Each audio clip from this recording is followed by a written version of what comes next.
Krishna, Hare Ram Krishna, Hare Ram Krishna, Hare Ram Krishna, Hare Ram Krishna,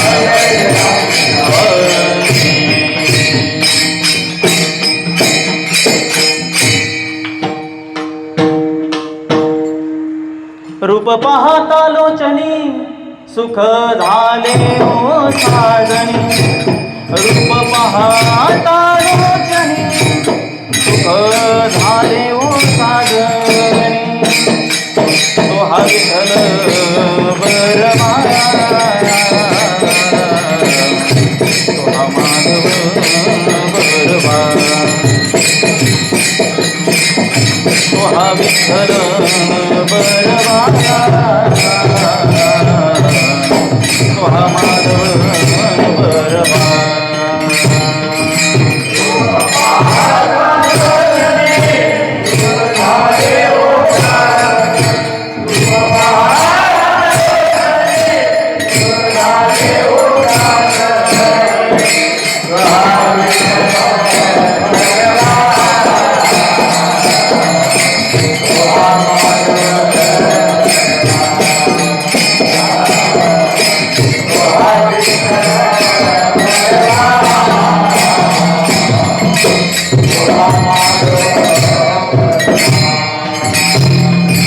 बहुत सुकृताची जोडी म्हणून विठ्ठली आवडी, बहुत सुकृताची जोडी म्हणून विठ्ठली आवडी, तो हा विठ्ठल बरवा, तो हा माधव बरवा, तो हा विठ्ठल बरवा, तो हा माधव बरवा.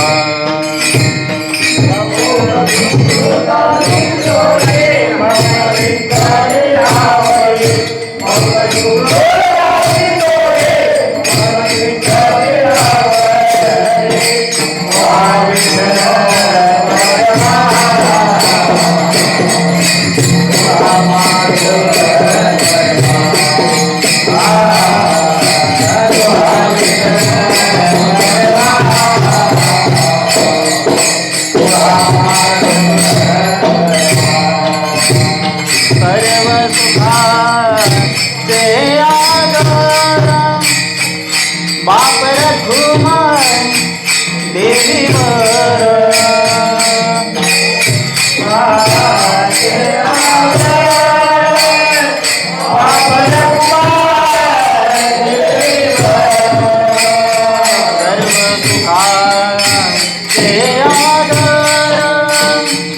बाप रघुमान देवीवर,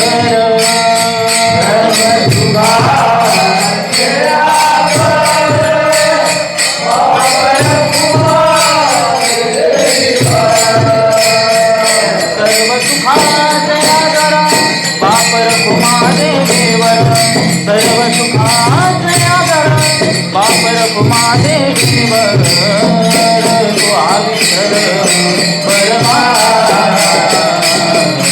तो हा माधव बरवा, तो हा विठ्ठल बरवा, तो हा माधव बरवा.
परिमळ गेली या ऊस फुल देठे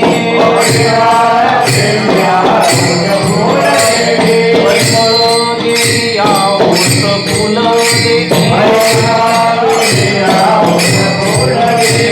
आयुष्या सेवते देह तैसा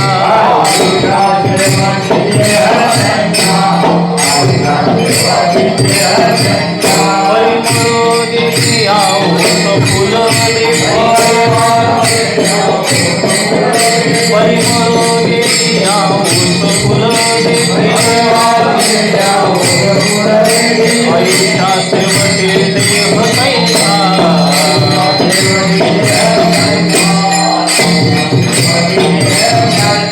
हरिमुखे गाता हरपली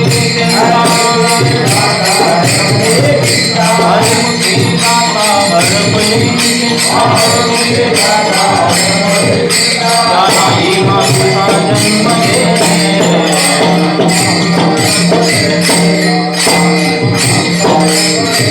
घडी घडी माळ वाटयाचे पाय घडी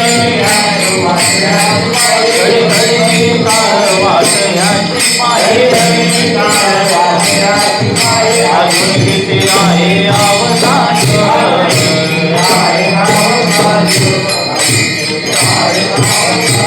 खाली आणून टाक देऊनी सावध खाली आणून टाक देऊनी सावध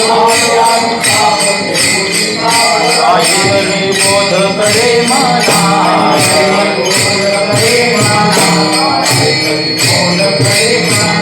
एक तास वरला खटवांगराया एक तास वरला खटवांगराया भाग्यगंजा कैसे प्राप्त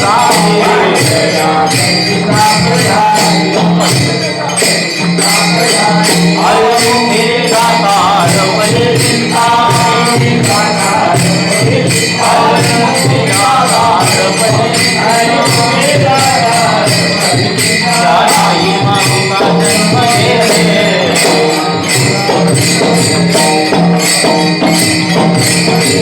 सापडला हरे कयाला साधना सापडला हरि कयाला साधना जनार्दने हरि बोला हरि कयाला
Hare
परिमळ गेली या ऊस फुल देठी.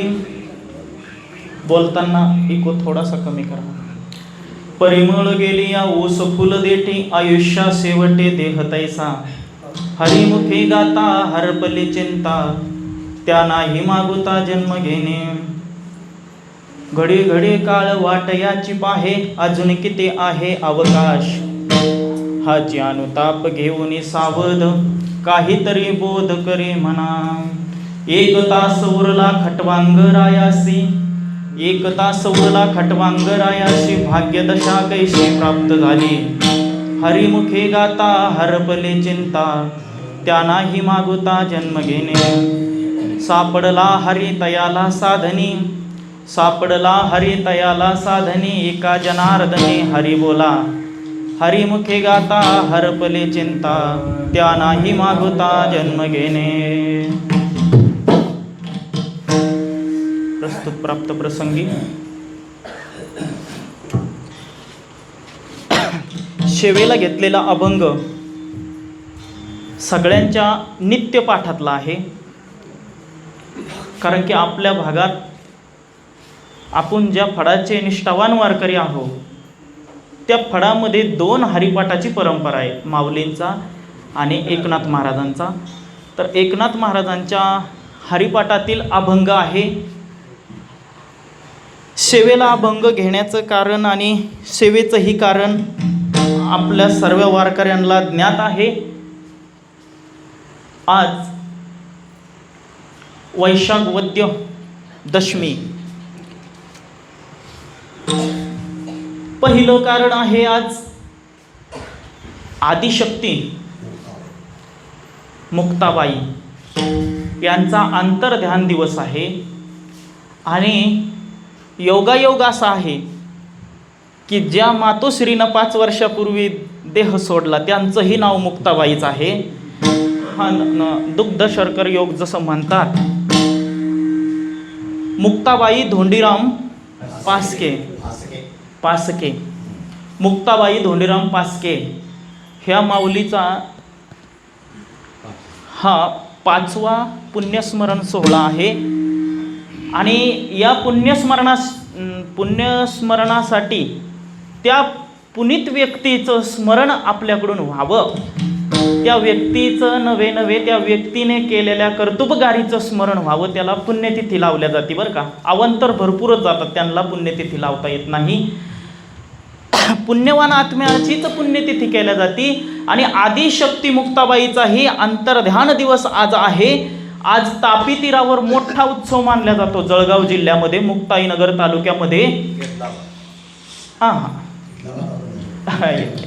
येदलाबाद नाही, ते मुक्ताईनगर. काही कारणास्तव ते घोकल्या जात होतं, पण ते नाव इथं घेऊच नाही असं काम आहे. येदलाबाद आता इथून पुढे वारकऱ्यांनी घ्यायचं नाही. मुक्ताईनगर आहे आणि मुक्ताईनगर मध्ये कोथळी गाव आहे. कोथळी गाव, कारण की जो प्रसंग निवृत्तीनाथ आणि मुक्ताबाई ज्या प्रसंगाला आता सध्याला मूर्ती जिथं विराजमान आहे ते कोथळी स्थान आहे. कोथळी स्थानावर विजेचा कडकडाट झाला. एकंदर अग्नितत्वामध्ये मिलीन होण्याचा प्रसंग मुक्ताबाईंनी ठरविलेलं होतं की एवढ्या प्रसंगामध्ये मी अंतर्ध्यान पावन. निवृत्तीनाथ महाराज दादा, कारण की निवृत्तीनाथांची समाधी शेवटचं आहे, 4 भावंडामध्ये लास्टला निवृत्तीनाथ आहे, की तुमच्या सन्मुख दादा हे सगळं झालं पाहिजे. म्हणून मुक्ताबाईचा आजचा अंतर्ध्यान दिवस तापी तीरावर कोथळी गावामध्ये मुक्ताबाई आजच्या तिथीला अंतर्ध्यान पावल्या. तशाच उंदरवाडी गावामध्ये सुद्धा मुक्ताबाई आजच्याच तिथीवर अंतर्ध्यान पावलेले आहे. त्या निमित्तानं हा कीर्तनाचा उत्सव ठेवलेला आहे. आता कीर्तन मुक्ताबाईसाठी आहे का आपल्यासाठी आहे? सांगा सर, कीर्तन कोणासाठी? बऱ्याच ठिकाणी लोक म्हणतात बाबा श्राद्धाचं कीर्तन आहे, मेलेल्या माणसाच्या नावानं कीर्तन आहे म्हणते, डायरेक्टच म्हणतात. अरे मेलेल्या माणसाच्या नावानं कीर्तन नावानं आहे, पण हाय कोणासाठी आहे? बाकी जीवांचा उद्धार होण्यासाठी त्यांच्या निमित्ताने हे कार्य होत असतं. त्यालाही जाणाऱ्याचं पुण्य लागतं आणि श्रवण करणाऱ्याचं, राहणाऱ्याचं आणि करून घेणाऱ्याचं सुद्धा पुण्य लागतं. म्हणून आदिशक्ती मुक्ताबाईचा अंतर्ध्यान दिवस आणि मुक्ताबाई पास्के यांचं 5वं पुण्यस्मरण, 5व्या पुण्यस्मरणाला घेतलेला अभंग शांतीब्रह्म एकनाथ महाराजांच्या हरिपाठातील आहे. हरिपाठामध्ये प्रथम चरणामध्ये नाथराया म्हणतात की परिमळ गेली या ओस फुल देठे आयुष्या सेवटी देह तैसा. उदाहरण दिलं, एका फुलाचं उदाहरण दिलंय. रामकृष्ण, एका फुलाचं उदाहरण दिलंय सर.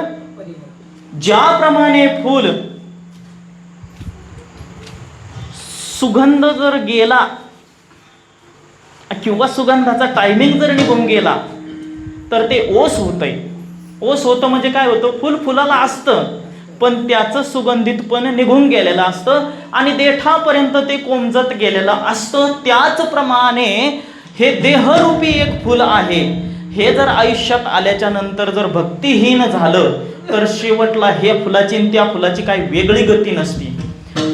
एकनाथ महाराजांनी सांगितलं की आयुष्यामध्ये येऊन जर मनुष्यच एक आहे हो की ज्याच्याकडे कर्तृत्व भाव आहे, वक्तृत्व भाव आहे, भोक्तृत्व भाव आहे. मग त्या फुलाचं उदाहरण दिलं, सिद्धांत पटण्याकरता दृष्टांत दिला की परिमळ गेली या ओस फुल देठी आयुष्या शेवटी देह तैसा.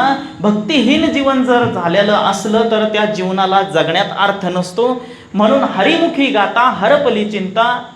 हरिपाठाला सगळ्यात द्रौपद हरिमुखी गाता हरपली चिंता, त्या नाही मागुता जन्म घेणे 3ऱ्या चरणामध्ये, आणि अभंगातून जर धरलं तर 2ऱ्या चरणामध्ये, पण द्रौपद लावून 3ऱ्या चरणामध्ये. तसं म्हणलं तर 6 चरणाचा अभंग द्रौपदासहित. घडी घडी काळ वाट याची पाहे. याची म्हणजे नेमकी कोणाची? अजून किती आहे अवकाश. मग प्रत्येक क्षणाला काळोबा याची वाटच पाहत आहे आणि किती अवकाश याचं नेमकं, असं ते चिंतनच चालू असतं. हाची अनुताप घेऊन सावध काहीतरी बोध करी म्हणा. आणि अनुताप जर झाला माणसाला तर कल्याण होऊ शकतं. मग अनुताप नेमका पाहायचा. अनुताप वेगळा आहे, वैताग वेगळा आहे, वैराग्य वेगळं आहे. बऱ्याच लोकांना वैताग होतो सर, अनुताप होत नाही. वैताग झाला तर अधोगतीला जातं, अनुताप जर झाला तर सद्गतीला जाऊ शकतं. म्हणून अनुताप असा काही करून घे बाबा, काहीतरी बोध करी म्हणा, स्वकल्याणाकरता काहीतरी बोध करून घे. पुढं सांगितलं की नेमकं तू मला म्हणशील की आता आहे ना भरपूर टाईम, अजून आता तर रिटायर झालोय, असं कसं, अजून भरपूर टाईम आहे. बरं, म्हणता म्हणता काहींना भरपूर टाइमामध्ये वेळ गेला आणि काहींनी सांगितलं आता तर मला नामस्मरणही होत नाही, तर त्याच्यासाठी उदाहरण दिलंय. 1 तास उरला खटवांगरायाशी, भाग्यदशा कैसी प्राप्त झाली. खटवांगरायांनी 48 मिनिटांमध्ये भगवंताची प्राप्ती करून घेतली, मोक्षाची प्राप्ती करून घेतली, आत्मज्ञान साध्य करून घेतलं. शेवटच्या चरणामध्ये सांगितलं, सापडला हरितयाला साधनी, एका जनार्दनी हरी बोला. त्यांना हरी सापडला. कोणत्या साधनामध्ये सापडला? यज्ञाधिक कर्म केले का? कुठलं हवन, याग, अन्नदान, वस्त्रदान, भूदान, गोदान, सुवर्णदान, काय दान केलं? नामस्मरण. शेवटच्या चरणाचा उत्तरार्ध स्पष्ट सांगून देतो, एका जनार्दनी हरी बोला. हरी ह्या अक्षराने त्यांनी आपल्या जीवनाला इति कर्तव्यता प्राप्त करून घेतली. असं एक भगवंताचं नाम आहे. त्या नामाव्यतिरिक्त जीवाला मुक्त होण्यासाठी दुसरं कुठलंही कलियुगामध्ये साधन नाही. असा एकंदर सरळ आणि सोपा एकनाथ महाराजांच्या हरिपाठातील अभंगाचा अर्थ आहे. भावार्थ सगळ्यांनी स्पष्टपणाने जर समजून घेतला की ते उरल्याला 1.5 तासाचं तुम्हीच बोलायला लागता. हो, आम्हाला बोलायची काही गरजच नसते, तुम्ही बोलायला फक्त भावार्थ चांगल्या पद्धतीनं लक्षात आला तर सगळ्या गोष्टी पुढच्या सुरळीत होत चालत्या. म्हणून घेतलेला अभंग सेवेसाठी आहे, पुण्यस्मरणानिमित्त आहे. सेवेला सुरुवात करण्या अगोदर थोडासा अल्पसा परिहार असा आहे की पास्के परिवार भाग्यवान परिवार आहे. जसं की तुकोबारायांनी सांगितलं, आपुलिया हिता जो आसे जागता, धन्य माता पिता तयाची या, कुळी कन्या पुत्र होती जे सात्विक, तयाचा हरिक वाटे देवा. या न्यायाने पास्के मुक्ता आईचे मुलं असो मुली असो हे भाग्यवानच. त्यांचे मुलगा आहेत दत्तात्रय पास्के, सुनबाई आहेत दुर्गा माता. त्यांनी तर माळ घातली आणि म्हणे उद्यापनच केलं नाही महाराज, माळीचं उद्यापन करायसाठी तरी यावंच लागतं. आता काय करायचं म्हणलं, माळीचं उद्यापन असतं का कुठं? माळीचं उद्यापन म्हणजे चंद्रभागेला एक डुबकुळी मारली की माळीचं उद्यापन. रामकृष्ण हरीचा रोज जप केला की रोजच्याच पंक्ती म्हणायचं. राम राम म्हणत चाललं की सगळ्या पंक्ती होत्या. आईसाहेबांची पुण्यतिथी आहे आणि तुम्हाला यावंच लागतं. आता मुख्य कारण सांगतो सर, पास्के मामांच्या हाकेला बी आवाज दिला नाही. एक निष्ठावान वारकऱ्यांच्या सेवेला हजर झालो. 2 म्हणजे मालकाच्या गावात कीर्तन आहे. मालकानं जर खालीवर केलं तर परत आपली पंचायत म्हणून होच म्हणावं लागलं. मालकाच्या गावात कीर्तन आहे. बाहेरून आलेले सगळे मंडळी आहेत, टाळकरी मंडळी, बिद्रीकर मंडळी आहेत, सोनाळीकर मंडळी आहेत, कपिलेश्वर आहे, पाटणकर सावर्डे, कासार पुतळे आहेत, बोरवडे आहेत. अजून ज्ञात अज्ञात ज्या काही गावाचे मंडळी असन त्यांचे नावं आले नाही आले तरी माफ या सुद्धा, कारण की आपल्याला काही सोयीर पण करायचं नाही, आपल्याला भजन करायचंय मुख्य. हा, सगळे मंडळी येऊन ही शोभा वाढविली आणि ही शोभा वाढविण्याकरता एका माऊलीचं पुण्य होतं. एवढे वारकरी सोबत घरी येणं म्हणजे सामान्य गोष्ट नाहीये. तुम्ही एखाद्या वेळेस पत्रिका छापून वारकरी बोलवा, आमच्या पोराचा वाढदिवस म्हणा, येणार नाही लोक. पण वारकऱ्याच्या घरची पुण्यतिथी आहे, सगळे वारकरी ओढवून आलेले आहेत. म्हणून सगळ्यांना मनापासून रामकृष्ण हरी रामकृष्ण हरी करून सेवेला सुरुवात करू. हरी पांडुरंगा करो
माणसांना जरा पुढं करा, नाही पुढं करा म्हणजे माणसांना जागा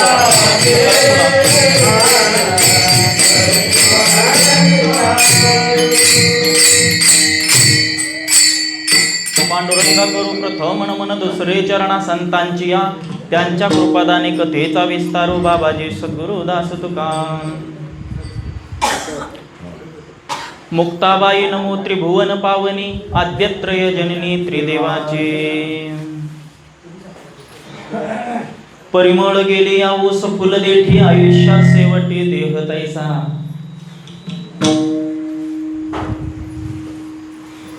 आयुष्यात आल्याच्या नंतर भक्तिहीन जीवन जगणाऱ्या माणसाचं नेमकं काय होतंय?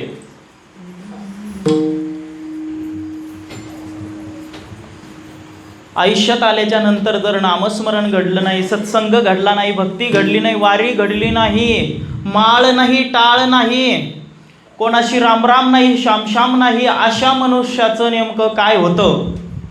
आणि जे घेतात त्यांचं काय होतं? ह्याचा अभ्यास करायचा आपल्याला. या अभंगातून अभ्यास एवढाच करायचा नाथरायाकडून, एवढंच मागायचं की ज्याप्रमाणे त्यांना सापडलं तसं आम्हालाही सापडू दे.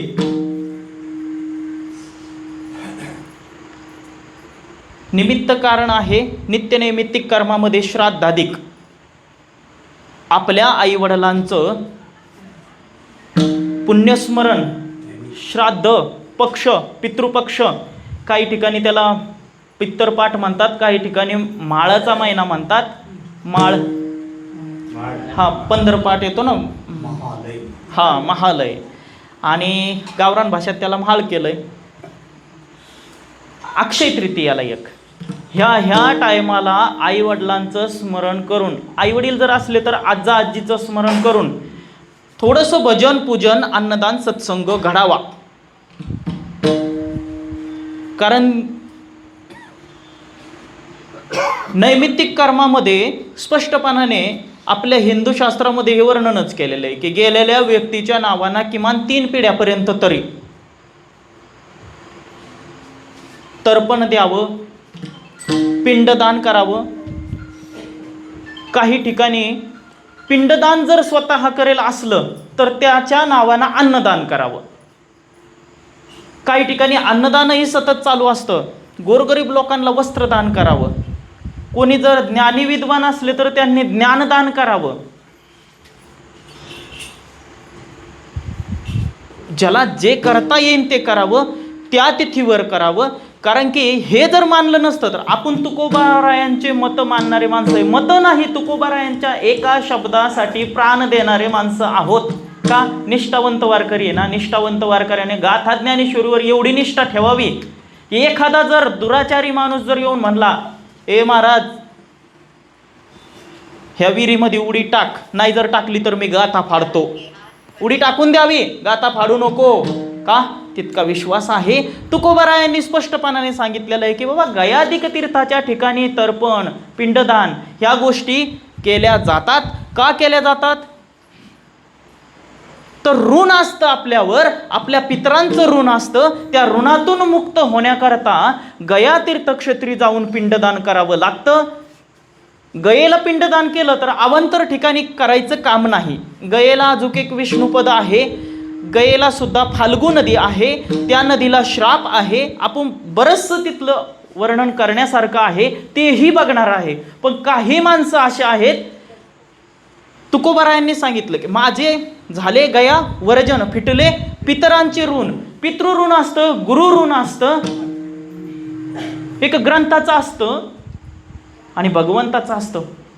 मातृपितृ ऋण कशानं फेडायचं? सेवेनं फेडायचं.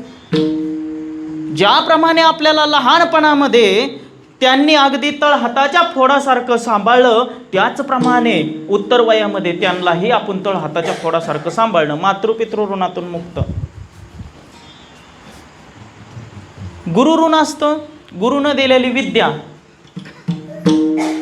पुढं देऊन तिच्यात कुठलीही खोट नसावी आणि शास्त्रशुद्ध पद्धतीनं ती पुढं प्रसारित केली की गुरुच्या ऋणातून मुक्त होतं. ईश्वर ऋण आहे, समर्पण करायचं. नामस्मरणानेच सगळं काही होऊन जातं, तिथं काही टेन्शन घ्यायची गरज नाही. भगवंताचं ऋण भगवंताच्या नामस्मरणानेच फिटतंय. आणि देवाची श्री, हो, देवाचं नाव देवाच्या डोसक्यावर घालून द्यायचं आणि मोकळं व्हायचं. हो, फक्त मोकळं होताना मी हे दिलं हे राहिलं नाही पाहिजे, नाहीतर मग देवाचेच नाव देवाला डोकंदुखी नाही झाली नाही पाहिजे, असं नाही व्हायला पाहिजे. म्हणून एक राहिलं ग्रंथ ऋण. ग्रंथाची कृपा आपल्यावर ज्यावेळेस होत असते त्यावेळेस फक्त ग्रंथ ऋणातून मुक्त होण्याकरता सतत त्याचे पारायण व्हावे, सतत त्याचं चिंतन व्हावे. दिवसातून किमान 4 वेळेस तरी 4 ओळीवर बोट फिरावं, म्हणजे ग्रंथ ऋणातून मुक्त होतं. अशा मातृपितृ ऋणातून मुक्त होण्याकरता गयाधिक ठिकाणी किंवा अवांतर, आता गयेला तुम्ही गेला काय ना गेला काय, कारण की गया पंढरपुरातच भगवंतांना बांधूनच टाकली.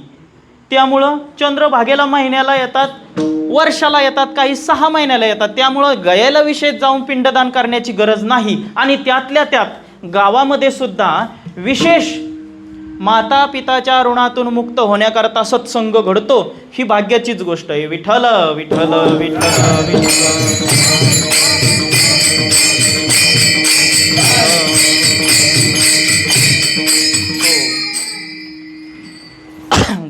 गयेलाच प्राधान्य का दिलं सर? फाल्गू नदीचा विशेष आगळा वेगळा इतिहास आहे.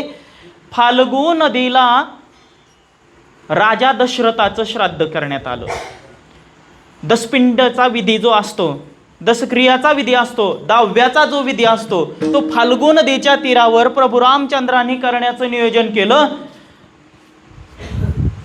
लक्ष्मण बंधू सोबत आहेत, सीतामाताही सोबत आहे. आणि काही सामुग्री आणण्याकरता आता त्या नदीला श्राप भेटला सीतामाताकडून. बऱ्याचशा व्यक्तींना तिथं श्रापही भेटलेत आणि एका व्यक्तीला आशीर्वादही भेटला. गयासूर नावाचा राक्षस होता, दैत्य होता. गयासूर नावाच्या दैत्यानं असे काही पुण्य केले, अशी काही तपश्चर्या केली की माता पिताचे चरण धुवायचा आणि पाणी प्यायचा. जेव्हा तहान लागली तेव्हा आई वडिलाचे चरण धुवायचे आणि ते तीर्थप्राशन करायचं. आता नावाला आसूर आहे, पण आई वडिलांची सेवा बघा कशी चालली. तहान लागली की दुसरीकडलं पाणी पिणेच नाही, घागर भरून पाणी ओतणे आई वडिलाच्या चरणावर आणि पिऊन घेणे. असं करता करता आता आई वडील अंतर्ध्यान पावलेत. आई वडील शांत झाले, आता पाणीच प्यायचं नाही म्हणे. आई वडील गतप्राण झाल्याच्या नंतर आता संकल्प होता आई वडिलाच्या चरणतीर्थानं तहान भागवीन, पाणीच प्यायचं नाही.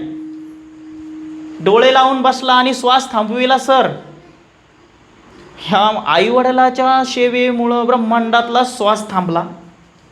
भगवान विष्णू प्रगट झाले. विष्णुपद, गयेला विष्णुपद आहे, त्या तिथं विष्णुपदावरच ते तर्पण पिंडदान केल्या जातं. विष्णू भगवान अवतीर्ण झाले. गयासुरा, का बसलास बाबा इतके डोळे लावून? देवा, आई वडिलाच्या चरणतीर्थानेच तहान भागवायचा संकल्प केलता, पण आता आई वडील गेलेले 6 महिने झाले, बसलो, काय गरज नाही मला पाणी प्यायची, तुम्ही काय सांगू नका. भगवान प्रसन्न झाले.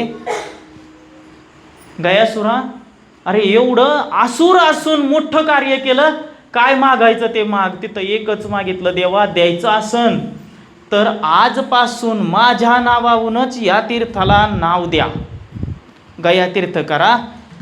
आणि ह्या ठिकाणावर जो कोणी पिंडदान करीन, तर्पण करीन, श्राद्ध घालीन, त्याला माझ्या इतक्याच पुण्यातला वाटेदार होऊ दे.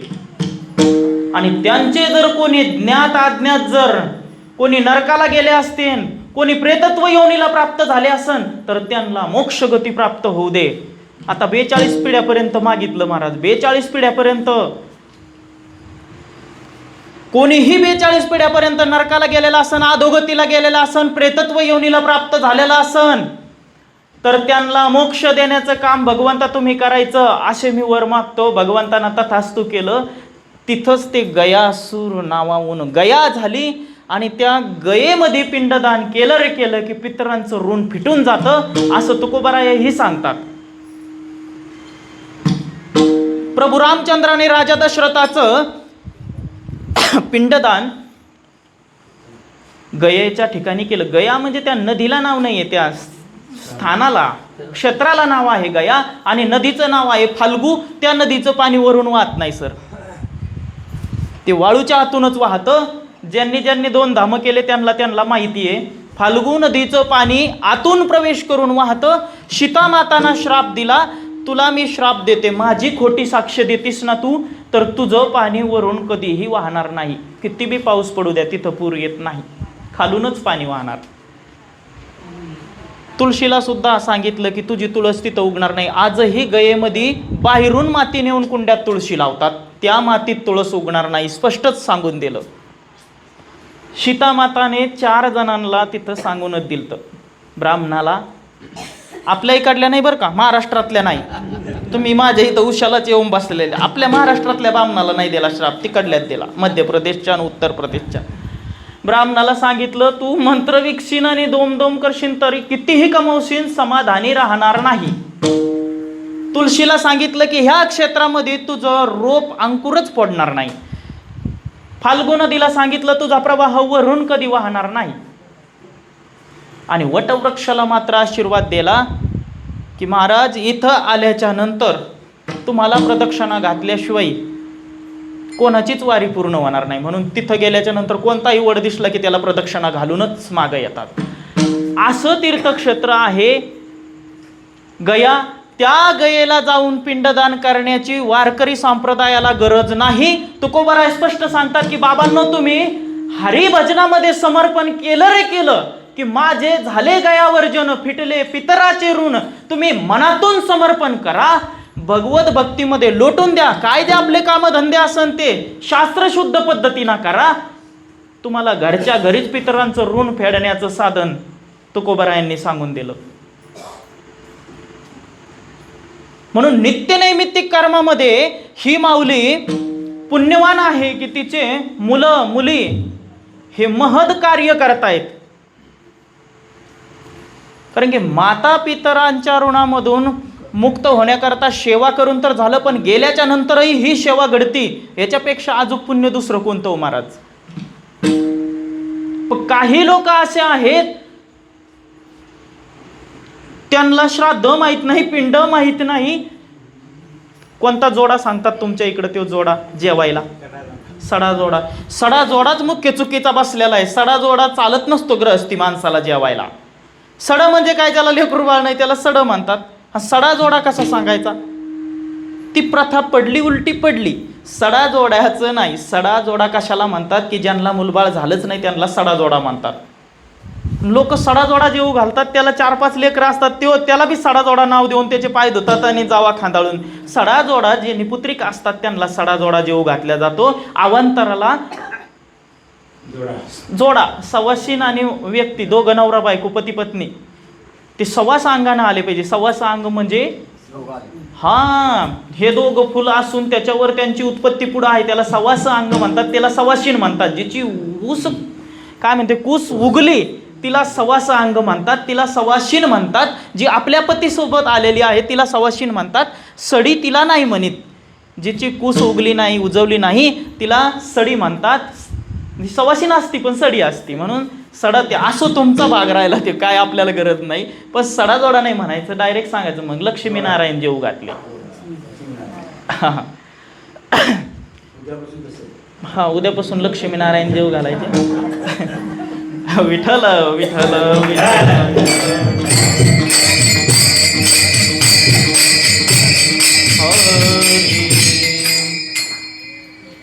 म्हणून नित्यनैमित्तिक कर्मामध्ये एक सवासीन आणि एक पित्तर जेऊ घालायचं.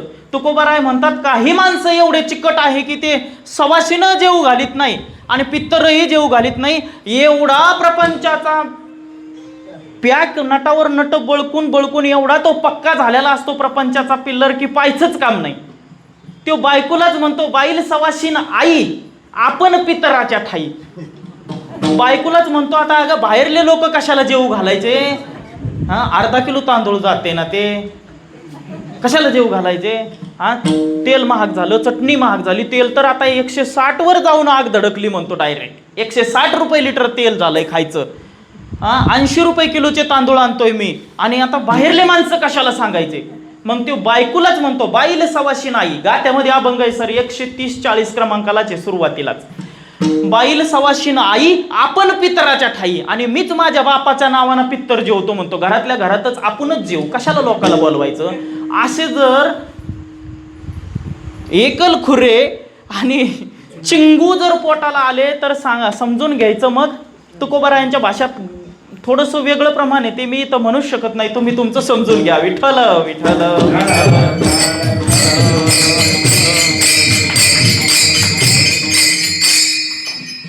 दान धर्म सत्संग भजन पूजन कीर्तन काहीही माहिती नाही, समजून घ्यायचं त्या आई वडिलांचं पापच पुढं आलं, दुसरं काही नाही. मग आता न करणाऱ्यानं काही खेदभेद बाळगू नका बरं का, मी इथल्यांना काहीच म्हणत नाही. आणि वाटत असलं काही तर 5 वारकरी इथून पुढे जेव घालीत चला मायबापाच्या पुण्यतिथीवर, कुठं काय कमी होत नाही. हे बघा पितरांची कृपा झाल्याच्या नंतर तुम्हाला सांगतो ही कृपा होण्याकरता महाभारतातलाही एक प्रसंग आहे. कोणाचा? कर्णाचा. प्रारब्ध दोषामध्ये कर्णाला पलीकडल्या पक्षामध्ये लढावं लागलं, पण शेवटचा जो प्रसंग आला त्या टायमाला मात्र गोत्राचा आणि कुळाचा संबंध आला, कुलगोत्राचा संबंध आला. पाणी पाजण्याकरता शेवटच्या प्रसंगामध्ये कोणाच्या हातून पाजायचं, पिंडदान नेमकं कोणाकडून घ्यायचं, तर्पण कोणाकडून घ्यायचं. जर भेटलं नाही तर मोक्ष नाही. मग आता दानशूर करणं होता, आडमाप दान केलेलं होतं. दान तर एवढं केलेलं होतं की शेवटला सुद्धा मृत्यूच्या मुखात पडलेला होता कर्ण. आणि मागशी पाडून तेथे दात तयाचे, दात सुद्धा कर्णाचे सोन्याचे होते आणि एकच राहिला होता त्यातला. तिथं सुद्धा परीक्षा घेतली, दे आता तेवढा दात, देऊन टाकला. असा दानशूर कर्ण शेवटला ओरडायला लागला, भ्यासूर ओरडायला लागला, भीती दाखवायला लागला. गतप्राण झाल्याच्या नंतर भगवान श्रीकृष्णाकडे गेला. कृष्णा सांग, माझ्या इतकी ख्याती नाहीये कोणाची, दानशूराच्या बाबतीत मला जग ओळखीत आहे दानशूर कर्ण म्हणून. मला मोक्ष का भेटत नाही? जोपर्यंत तुला तुझे भाऊ तर्पण देत नाही, जोपर्यंत तुझं पिंडदान पाडित नाही तोपर्यंत तुला मोक्ष नाही. बरं आता इकडला पक्ष आयुष्यभर विरोधीच पक्षात राहिला, इकडले कबूल होईना ना. बरं आईनं प्रवाहाला संकल्प केलेला होता नदीच्या, आयुष्यात कधी मी कोणाजवळ काही बोलणार नाही, हे फक्त भगवान श्रीकृष्णाला, दुर्वास ऋषीला आणि सूर्यालाच माहिती होतं. कारण की बीज मंत्र होता, संजीवनी मंत्र होता. त्या मंत्राचं एवढंच होतं की सहस्त्र कवच नावाचा दैत्य जाऊन लपला आणि लपल्याच्या नंतर बऱ्याच दिवस सूर्यात तपश्चर्या केली एका कुंडलाच्या जोरावर. शेवटला इकडं मंत्र दिला आणि मंत्र दिल्याच्या नंतर खरा का खोटा म्हणून बघण्यासाठी मंत्र जपला आणि खरोखरच गर्भधारण झाला. पण आता हा गर्भ नेमका सांगायचा कसा समाजामध्ये, म्हणून पाण्यात सोडून दिलं. कारण की ती कुवारी होती त्यावेळेस. मग तो कर्ण जशाच तसाच त्या गर्भामध्ये आणून टाकलेला, तोच कानी कुंडल आणि कवच घेऊन आलेला, दात सोन्याचे सहस्त्र कवच. पण तपश्चर्यामुळं एवढं आलं की त्यानं विचारलं, देवा तपश्चर्यामुळं इतकं दान झालं, इतकं दान झालं की त्या दानाची हद्द नाहीये, तरी का नाहीये? मग आईचा संकल्प होता कोणाला सांगणार नाही. हे विचारायचे तर आई मान हलवायची नाही. म्हणून धर्मराजा तर त्रिकालदर्शी होते, त्यांनी तवाच ओळखलं. पण काही कारणास्तव त्यांनाही तोंड उघडिल्या जात नव्हतं. धर्मराजांनी पाहिलं आईवरही धर्मसंकट आहे. शेवटच्या प्रसंगामध्ये असं झालं की भगवान श्रीकृष्णाने सांगितलं, कर्णा दान केलं, दान केल्यानं पुण्य वाढलं, पुण्य वाढलं पण पाप निघून गेलं नाही. पुण्य भरपूर वाढलं पण पाप निघून गेलं नाही. पाप जशाच तसंच आहे तुझ्याजवळ. मग पाप घालविण्यासाठी तुला एक, कारण की सहस्त्र कवच नावाचा दैत्य होता, त्यानं नामस्मरण केलं ते, पण पाप निघून गेलेलं नव्हतं. पाप निघून जाण्याकरता केवळ आणि केवळ नामस्मरण करावं लागन. कारण की आयुष्यात कृष्ण म्हणून कधीच बोललेला नव्हता, कृष्ण कधी उच्चारायचंच नाही. नामस्मरण ज्यावेळेस करशील त्यावेळेस 6 महिने यमुनेच्या पाण्यामध्ये बसविले. कृष्ण कृष्ण कृष्ण कृष्ण भजन एवढं सुरू झालं की भगवंतालाच आखरी कबूल करावं लागला. आता कुंती माता सांग, आता हरकत नाही सांगायला. त्यावेळेस 5ही भावांना सांगितलं की लग्ना अगोदर झालेला हा गुरुच्या मंत्रापासून आणि सूर्यापासून झालेला हा तुमचाच भाऊ आहे. ह्यांना भगवान श्रीकृष्णानं सांगितल्याप्रमाणे नियमाचं पालन केलेलं आहे. आता हरकत नाही. त्यावेळेस धर्मराजानं ते पिंडदान केलं, ते तर्पणही दिलं, अर्घ दिली. त्यावेळेस कर्णाला मोक्ष भेटला, तोपर्यंत मोक्ष भेटला नाही. म्हणून आपणही नित्यनैमित्तिक कर्मामध्ये जे नैमित्तिक कर्म हे शास्त्र सांगताय ना, तर आपण 5 वारकऱ्याचे हात धुतलेच पाहिजे. भजन कीर्तन थोडं का होईना गावामध्ये झालंच पाहिजे त्या तिथीवर. असं नाही की बुवा आणून कीर्तनच करावं. एखाद्याची ऐपतच नाही, आज कामाला गेल्याशिवाय उद्या चुलच पेटत नाही, अशा व्यक्तीने करायचं काय? गावच्या टाळकऱ्यांना आमंत्रण द्यायचं, संध्याकाळी जेवायला या, पंचपदी करा, 2 अभंग म्हणा, 5 अभंग म्हणा, रात्रभर जागरण करा. तुमची इच्छा राहिली, चहा पाणी जेवण सगळं आमच्या इथं ठेवलेलं आहे, भजन करून घ्या. हे भजन केल्याच्या नंतर आपल्या आपल्या पितृऋणातून मुक्त होऊ शकतो आपण. म्हणून पांडुरंगाची कृपा आहे आपल्यावर. आपण वारकरी आहोत, माळकरी आहोत. त्या वारकऱ्यांचं पहिलं 5वं पुण्यस्मरण आहे. त्यांच्या पुण्याईनं हा योग घडलेला आहे. आता भावार्थच 2 तासामध्ये जाईन आणि पिंडदानच सांगणं, श्राद्धच सांगणं, पुण्यतिथीच सांगणं जर 2 तासात जाईन तर पुढचं सांगायचं काय? मग एकनाथ महाराज आमच्यावर रागवते. पण ते शांती ब्रह्म आहे, त्याच्यामुळं हरकत नाही बोलायला. विठ्ठल विठ्ठल विठ्ठल.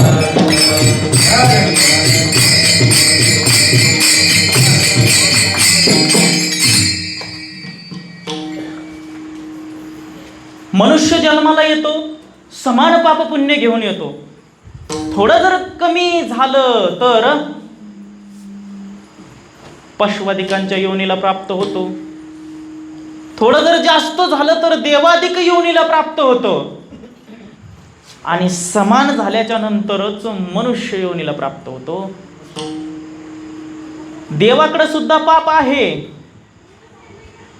पण 99% पुण्य आहे, 1% पाप आहे. त्या पापामुळे त्यांना भीती निर्माण होती.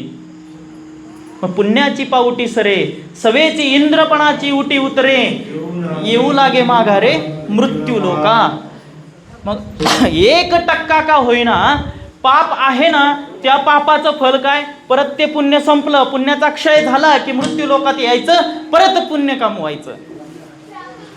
पशुवादिकांकडे 99% पाप आहे, 1% पुण्य. 1% पुण्यामुळं ते फक्त खाण्यापिण्याचे भोग घेतात, बाकी दुःखातच जीवन जगतात. मनुष्याकडे समान पाप पुण्य आहे, म्हणून सुखदुःखाचे समानच भोग भोगतात. पापही समान आहे, पुण्यही समान आहे, म्हणून मनुष्य देह आहे. आणि हा मनुष्य देह हाती लागल्याच्या नंतर ह्याचं नेमकं करायचं काय? रामकृष्ण. मनुष्य देहाला आल्याच्या नंतर नेमकं करायचं काय? ह्या जन्माला आले तुम्ही, या बाजारात आले, माऊली सांगतात, ए साते आली या ओळगा शारंग धरू, नाही तरी संसार जाईल रया. ह्या संसार रूपी बाजारामध्ये तुम्ही आलेले आहात ना, तर भगवंताची ओळख करून घ्या, तर तुमच्या जीवनाचं कल्याण आहे. भगवंताची ओळख जर केली नाही तर तुम्ही असंच वायाला जासान, असंच संसार रूपी रहाट गाडग्यामध्ये गुंतले जासान. म्हणून ये साते आली या ओळगा शारंग धरू, नाही तरी संसारू जाईल रया.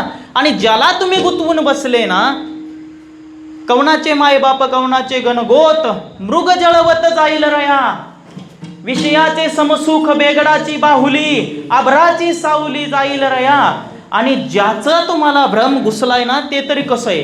ज्ञानदेव म्हणे पाहता पाहिले, स्वप्नीचे चैले जाईल रया. हे स्वप्नाप्रमाणे, हे स्वप्नातून जागृती अवस्थेत आल्याच्या नंतर लगेच डपळे सर मोदीच्या खुर्चीवर जाऊन बसले होते रात्री. आणि मोदीच्या खुर्चीवर जाऊन बसले म्हणले, अमक्या अमक्या ठिकाण्यावर 200 करोड रुपयाची एक मिसल तयार करायची म्हणे. आणि अचानकच तिकडून मॅडम आल्या, मॅडमनं जोरात खचून आवाज द्याला असा. 7 वाजले, किती वाजेपर्यंत झोपायचं? तटकन उठले. तटकन उठल्या आपला खाट अनवरलं स्लॅबची ते दिसलं बाबा त्यांना, लाईट वेट दिसले आणि घरच दिसलं.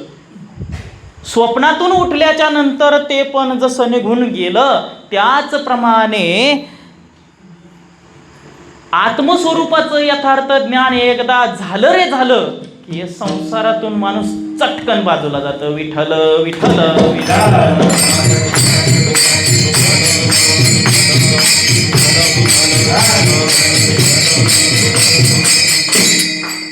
म्हणून एकनाथ महाराजांनी हे सांगितलं की बाबा, तू जन्माला आलास, तू मनुष्य रूपामध्ये आलास, देहदृष्टीने जर पाहिलं तर हरेक शरीर पंचमहाभूताचं आहे. आता कुठलाही धरा, पाण्यातला जीवजंतू धरा अथवा आपण धरा, कारण की आपण जाणतोय सगळ्यांना. हत्ती धरा, घोडे धरा, झाडं झुडपं, जे काय सजीव अवस्थेत आहे सगळे धरा, पंचमहाभूतापासून बनलेले आहेत. पंचमहाभूतापासून बनलेला हा स्थूल देह, आणि स्थूल देह बर पृथ्वी, आप, तेज, वायू, आकाश, ह्याचे गणितही साधू संतांनी काढून ठेवलेले आहे बरं का. काही ठिकाणी 25 तत्व मानले, भगवंत त्याचा मूळ आहे. काही ठिकाणी 25 मानले, काही ठिकाणी 36 मानले, काही ठिकाणी 17 मानले. अवस्थेनुसार ते मांडले. ज्याला काहीच कळालं नाही त्याला 36 पर्यंत जाऊन सांगितलं की 36 तत्वाचा मूळ हरी. एक आत्मा ह्या बाकी तत्वाला जर धरलं तर एक आत्माच त्याचं अधिष्ठान आहे, हे बाकीचे सगळे खाली पडणारे आहे.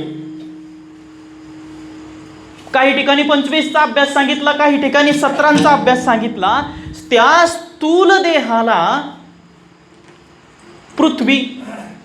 पृथ्वीचं तत्व शरीरामध्ये कोणतं आहे?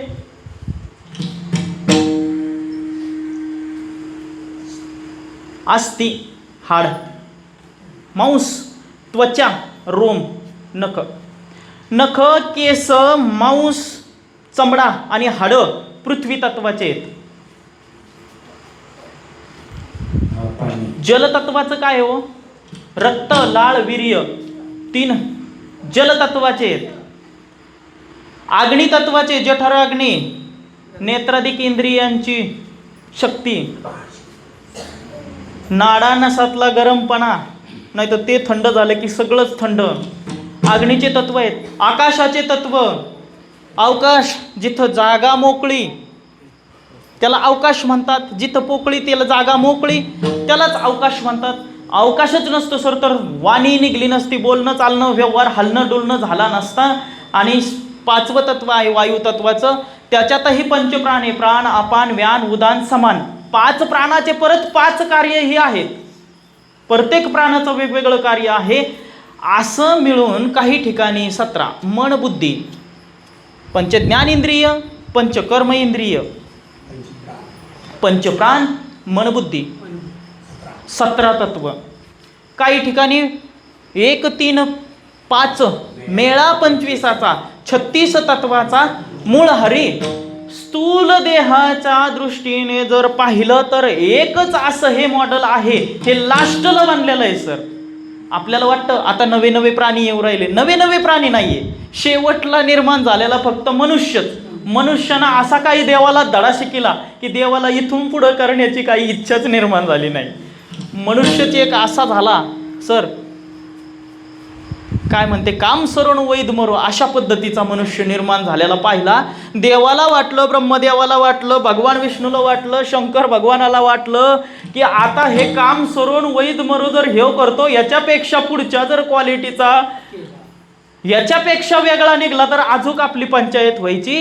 असं तर ह्याला सगळं देऊन हे हरिहराशी नाही बोटभर वाती करतोय, मग याच्यापेक्षा जर वेगळा निघला तर तो बोटावरच खेळवीन म्हणून इथंच थांबविलं. हाच थांबलेला देह म्हणजे मनुष्य देह आहे. पंचतत्वापासून बनलेला आहे, 5 तत्वापासून बनलेला आहे. कोशदृष्टीने याला अन्नमय कोशामध्ये मोडणारा हा देह आहे. अन्न पाण्यापासूनच ह्याची म्हणजे बालपणापासून तर शेवटपर्यंत सगळी ही वृद्धी होते, सगळे चलन वलन अन्नमय कोशापासूनच होतंय. शरीर हे अन्नमय कोशाचंच मानलंय. म्हणून हे स्थूल देह आहे, परत एक सूक्ष्म देह आहे, कारण देह आहे, एक लिंग देह आहे. लिंग देहाचा अभ्यास शेवटला, कारण देहाचा अभ्यास अज्ञान रूपाने येतो, काहीच न समजणे. सूक्ष्म देहाचा अभ्यास येतो आत दृष्टीला न पडणे, आणि स्थूल देहाचा येतो दृष्टीला पडणे. असा अभ्यास आहे ह्या शरीराचा. ह्या शरीरात आल्याच्या नंतर, ह्या देहात आल्याच्या नंतर भगवंताची प्राप्ती करून घेता येते, दुःखातून मुक्त होता येतं. सगळे कार्य तुम्हाला करण्याचं सामर्थ्य देखील ह्याच देहामध्ये आहे. कर्तृत्व भावना आतापर्यंत खाडेसाहेब तुम्ही कधी बघितलं का असं की 5-50 म्हशींनी गोकुळ दूध संघालाच जाऊन सांगितलं की आमचा मालक आम्हाला ढेप, खल्ली, अजून काय देता तुम्ही, सुग्रास, अजून खाद्यपदार्थ आम्हाला देत नाही, आम्हाला पोटभर खाऊ घालीत नाही, आमच्या मालकाला फोन करून सांगा आम्हाला ढेप वगैरे व्यवस्थित ठेवायचे. असं कोणत्या म्हशीने एखादी मीटिंग भरून सांगितलं का गोकुळ संघाला जाऊन? का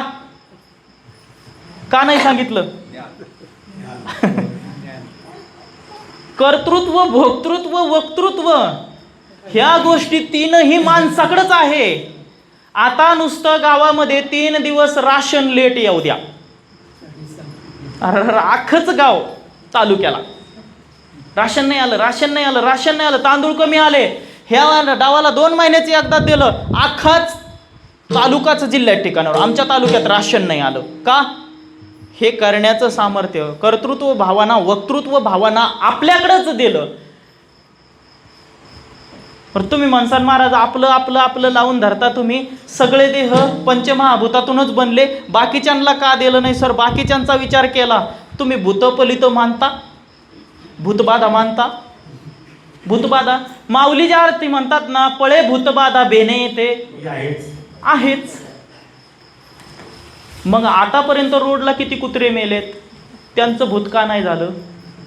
मांजरा किती मेल्यात, अमुक किती गोष्टी मेल्यात, त्यांचे भूत का नाही झाले सांगा? तुमच्या गावात एखादं आमुषाच्या दिवशी मेलं तर माणसं मसणवाट्याकडेच जात नाही. आमुषाच्या आदल्या दिवसापासून 2 दिवस आमुष आहे तिकडं, नको जायला नको, आमुषाच्या रोजी दडकून मेलेलं आहे, याचं भूत कसं काय झालं? हा, आता स्थूल देह त्यांना टाकला, त्याला पेटवून पण दिलं, पेटवून दिल्याच्या नंतरही तुम्ही महिन्या 6 महिन्यांनाही तिकडे जाण्याला घाबरता. आता तुम्ही स्थूल देहात आहे तरी तुम्ही तिथं घाबरता. तुम्ही सक्षम आहात, तुम्ही गाडी बिडीला किक मारून जाऊ शकता, कुंकडे येऊ शकता, तुमच्या गाडीच्याही माग घेऊन येतंय. कसं काय? पशुवधिकांचं कोण नाही? तुम्ही 5 पोते भात पिकवण्यासाठी हजारो जीव स्प्रे करून मारता. तणनाशक मारलं, कितीक जीव मेले माहिती नाही, यांचे भूत का नाही झाले? तो जीव आला कर्तृत्व भावाना, वक्तृत्व भावाना, भोक्तृत्व भावाना, समोर जेवढा भोग आहे तेवढा घेतला आणि मेला गेला. त्याला माग प्रपंचाची आसक्ती राहिली नाही. ह्याना अशी आसक्ती धरून बसली की ही आसक्ती त्याला माग खेचाटीत आणती. म्हणून माणसांचे भूत होते. विठ्ठल विठ्ठल विठ्ठल.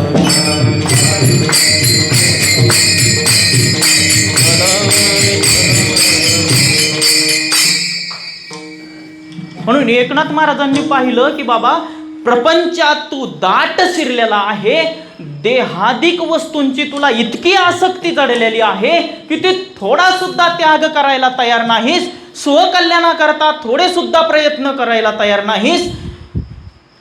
तुझी गती काय होईल म्हणून उदाहरण दिलंय. तेच उदाहरण अभंगाच्या पहिल्या चरणातील आहे.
परिमळ गेली या ओस फुल देठे, आयुष्या शेवटे देह तैसा.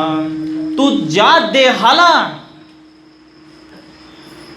मी आणि माझं म्हणून बसलेला आहे, देहाला पहिला अहमभाव आणि देहाला धरून येणाऱ्यांना मम भाव. मी आणि माझेपणाचा जो मधला एक बेल्ट जोडलाय ना, मी नावाच्या चाकावरून माझे नावाच्या चाकापर्यंत हे गरगर गरगर गरगर फिरवीतच आहे. मीपणा तू धरून बसलास बाबा, पण मीपणा कवरपर्यंत आहे? जोपर्यंत तुमचं जववरी तववरी तुमचे बळ जववरी आला नाही काळ. तुमचं बळ कुठपर्यंत आहे? जोपर्यंत इंद्रिय तंदुरुस्त आहे तोपर्यंत आपला कोणी नाद धरीत नाही. अर्धा तालुका आपल्याला घाबरतो. तीच व्यक्ती 5-10 वर्षांना 2 माणसाला म्हणते, बाबा नो धरून उठवा रे मला. का? इंद्रिय सगळे क्षीण होत चालले की त्याला मग पश्चाताप व्हायला लागतो. अरे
आपला हा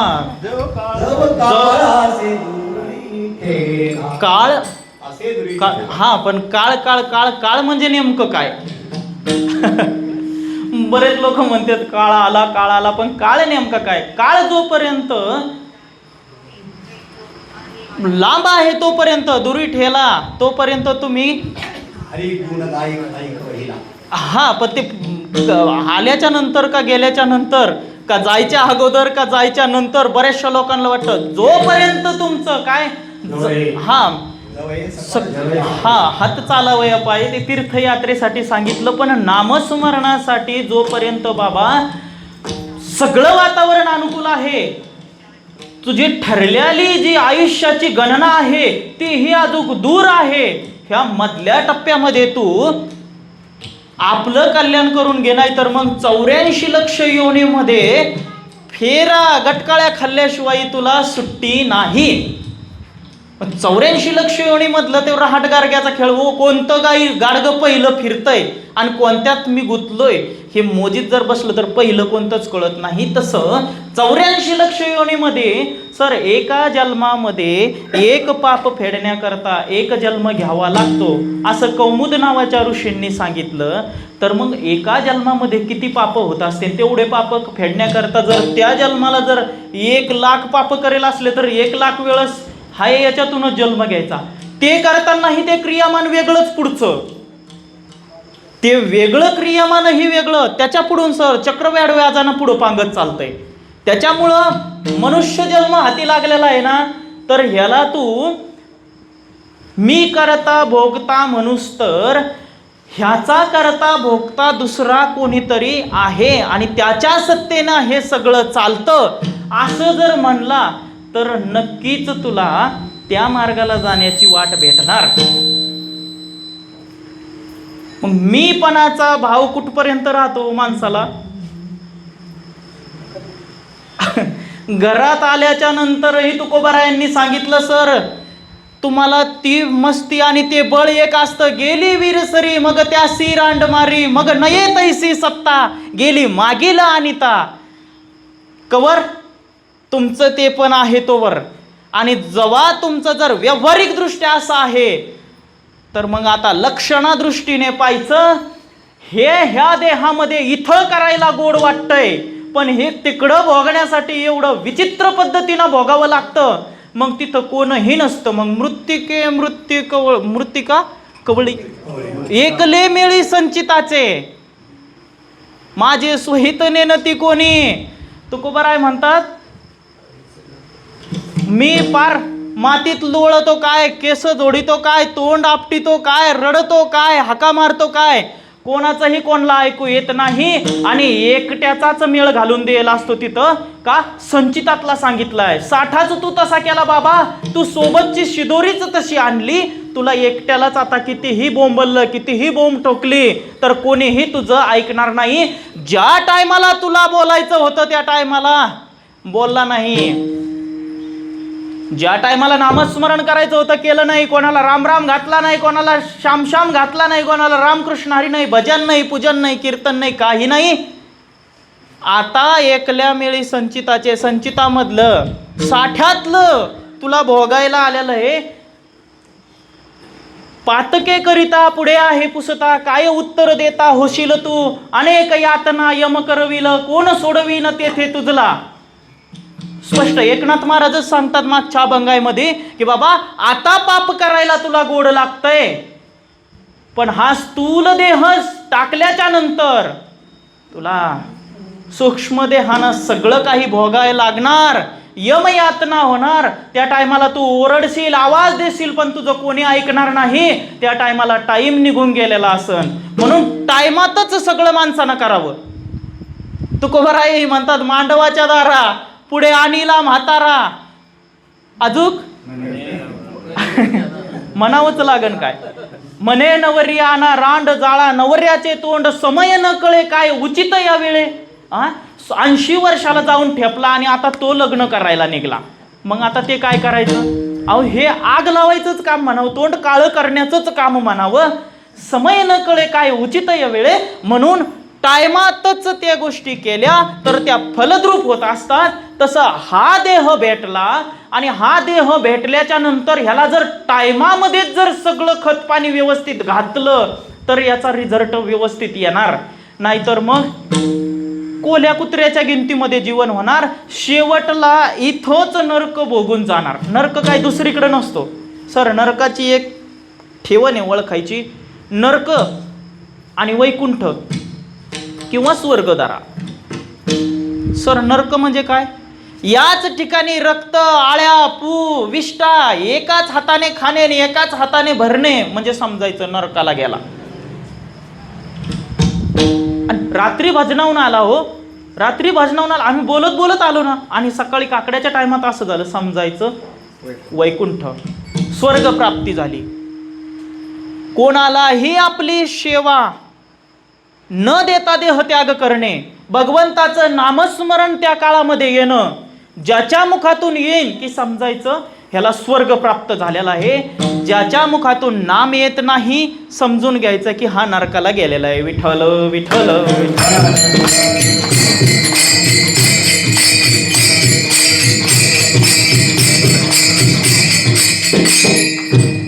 काही लोक म्हणणार महाराज मरत्या टायमाला लय वेगवेगळ्या अवस्था होत्या, आमच्या मुखातून नाम कसं येणार? मग नाम कसं येणार? तुम्ही नामस्मरण अगोदरच असं करा की पडले वळण इंद्रिया सकळा. तुमचं हे वैखरीचं जे दिलेलं आहे ह्याला एवढा काही पट्टा लागला पाहिजे की नामस्मरणाने तुम्ही ध्यानावर नसतानाही नामस्मरण घडावं. जसं चोखोबारायांचा देह अग्नीत समर्पण करून विझल्याच्या नंतरही आस्त्या विठ्ठल विठ्ठल बोलत होत्या. नामदेव महाराजांनी ज्या वेळेस गेले आणि पाहिलं, महाराज देवा तिथं 5-10 प्रेत दिसतेत, ह्याच्यात नेमकं चोखोबाचं कोणतं? देवानं सांगितलं चोखोबाने जिवंत असताना एवढं माझं भजन केलेलं आहे की प्रेताला जाऊन तू त्या राखेला जाऊन कानच लाव. ज्या रक्षेतून विठ्ठल नाम येईन की समजायचं ती चोखोबाची आहे आणि घेऊन यायचं. गेल्याच्या नंतर 1, 2, 3, 4 प्रेत बघितले आणि 5व्या प्रेतातली अस्थि उचलेली. विठ्ठल विठ्ठल विठ्ठल विठ्ठल भजन सुरू झालं. पांडुरंगच पळत गेले सरण आपल्या अंगारख्याच्या ओटीतच डायरेक्ट अस्त्या घेतल्या. जर चोखोबारायांच्या अस्त्या जर विठ्ठल विठ्ठल म्हणत्या अग्नी डाव दिल्याच्या नंतर, तर आपण धडे धांगडे माणसं नाम निदानचं राम राम तरी नाही म्हणू का? म्हणून देहाला तुमच्या मोक्ष गती प्राप्त करायची आहे ना, तुम्हाला या देहाचं कल्याण करून घ्यायचं आहे ना. फुलाचं उदाहरण दिलं, परिमळ गेली या ओस फुल देठी. ज्याप्रमाणे फुल निस्सुगंधी होऊन कोमजून जातं त्याचप्रमाणे हा देह सुद्धा भक्तिहीन जर झाला तर तो निस्सुगंध होतो. भक्तिहीन देह आणि कोमजून कोमजून त्याचं पतन होतं आणि तो नरक अवस्थेला प्राप्त होतो. मग तो नरक अवस्थेला प्राप्त होऊ नये म्हणून तू काय करायचं? तर ते अभंगाच्या द्रौपदामध्ये सांगितलं.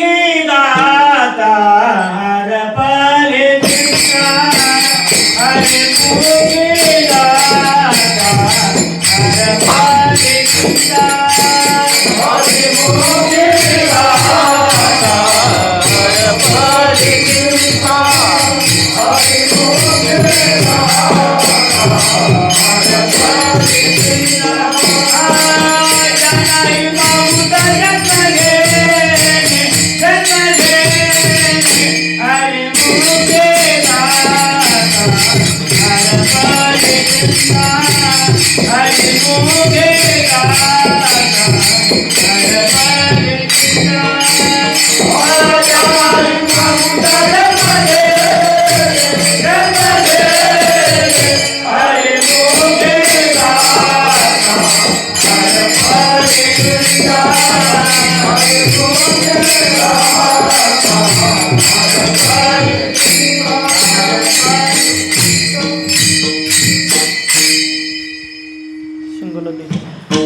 म्हणून चिंता वेगळी काही करू नको. तुला जर मोक्ष प्राप्त करून घ्यायचा आहे ना, तर चिंता करण्याचं काही कारण नाही. हरिमुखी गाता हरपली चिंता, त्या नाही मागोता जन्म घेणे. परत तुला संसार रूप या जन्ममरण रूप या संसारात येऊन सुख दुःख भोगण्याची गरज नाही. चिंता करण्याचं काही कारण नाही. पण संसारात आल्याच्या नंतर सुखाना जीवन जगता येतं, त्याच्यासाठी मागणी कर जाता जाता की देवा सत्संगात जीवन राहू दे, देवा तुझ्या भक्तीत जीवन राहू दे, देवा साधू संतांच्या सेवेमध्ये जीवन राहू दे, अशी इच्छा धर आणि नामस्मरण कर. मग परत बी जन्माला आला तरी तुला दुःखाचा संकर तीळ मात्र येऊ शकत नाही किंवा दुःख होऊ शकत नाही. सुखरूप बनशील. सुखरूप बनण्यासाठी काय करावं लागेल तर भगवंताचं भजन करावं लागेल. हरिमुखी गाता हरपली चिंता. हरीचं नाम मुखामध्ये आलं रे आलं की सगळी चिंता दूर होऊन जाते. पण ज्याच्या मुखामध्ये नाम येत नाही त्याला हे हरिपाठ सगळा नामस्मरणासाठी दे. वाचा नवे लाव जळो त्याचे जिने, यातना भोगणे यमपुरी. ज्याच्या मुखामध्ये नामच येत नाही ना, तर मग त्याचं जीवन जळो म्हणते, आग लागो त्याच्या जीवनाला. त्याच्या मुखामध्ये नाम येत नाही त्याला काय माणूस म्हणाव का? त्याच्यापेक्षा गाढव बाला. कशामुळं? पशवादिक योनीमध्ये सुद्धा मोक्ष प्राप्त करून घेतला ना. त्रेतायुगामध्ये द्वापार युगामध्ये पशवादिकांनी सुद्धा मोक्ष प्राप्त करून घेतला. भगवंताची सेवा केली, भगवंताचं भजन केलं आणि मोक्ष प्राप्त.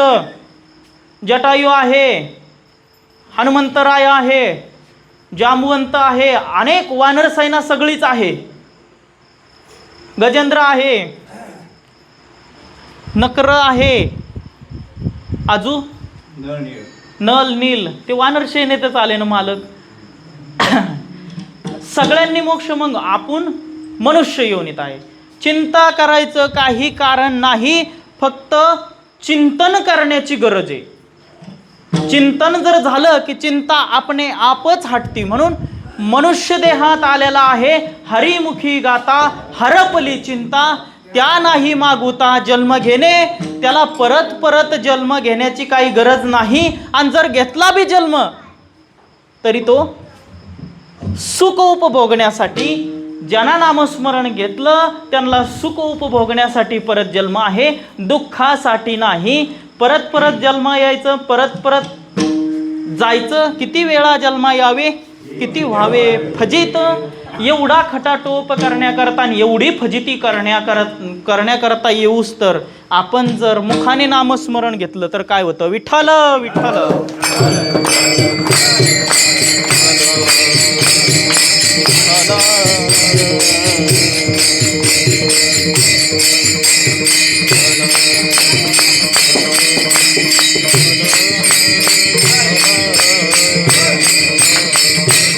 गजर करा गजर. कुंडली गवरदास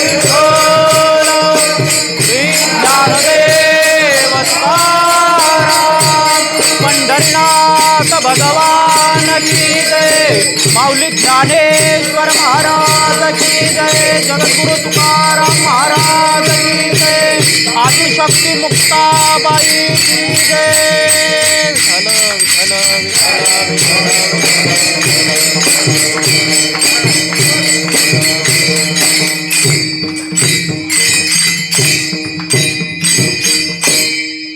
म्हणून प्रत्येक जीवाने आपल्या कल्याणासाठी नामस्मरण करावं. नामस्मरण जर झालं नाही तर मग कुठलेही साधन तुम्ही केले. कर्णाचं उदाहरण केवळ नामस्मरणच 6 महिने करायला लावलं देवाना. कुठलेही साधन केले आणि कोणतेही खटाटोप केले पण नामस्मरण नसन तर ते जीवन व्यर्थच. हरीचं नाव जर मुखाला येत नसलं तर मग त्याच्या मुखामध्ये आग पडो म्हणते, त्यालाच आग लागो म्हणते, किंवा वाचा नवे लाव. ते सर्पाचं बिळच सांगून दिलं एकनाथ महाराजांनी. ती जीभ नाहीये, जिव्हा नव्हे काळ सर्प आहे. काळ सर्प म्हणजे जो दिसायला नाही पण असायला आहे. काहींना काळ सर्प दोष लागतो, जो दिसायला नाही पण असायला आहे. तसं ती जीभ नसून ती एक काळ सर्पच आहे. म्हणून मुखाने नामस्मरण करावं. नामस्मरणाच्या माध्यमातून भगवंत, नामस्मरणाचे निबळे अंकित केले कळीकाळा. कळीकाळ कुठं येतो? भगवंत असला तर कळीकाळ येण्याचं तिथं काही संभवतच नाही. म्हणून नामस्मरणामुळे कळीकाळावरही जोर करता येतो आणि भगवंत आपला करता येतो. म्हणून नामस्मरण करायचं. तिसऱ्या चरणामध्ये स्पष्टपणाने सांगितलं की बाबांनो, देहाधिक जर संबंध तुम्ही धरून बसला, देह माझा माझा माझा पहिल्या चरणाच्या आता प्रवेश जर उपक्रम उपसंहाराच्या दृष्टीने जर धरलं सर, तर द्रौपद सोडून तिसऱ्या चरणामध्ये उपक्रम केला जातो. तिसऱ्या चरणात. आणि द्रौपद धरून चौथ्या चरणामध्ये केला जातो. द्रौपद धरून चौथ्या चरणामध्ये काय आहे की अनुताप व्हायला पाहिजे. जर अनुताप झाला तर तुम्हाला मोक्ष भेटू शकतो. मग अनुताप केव्हा होतो?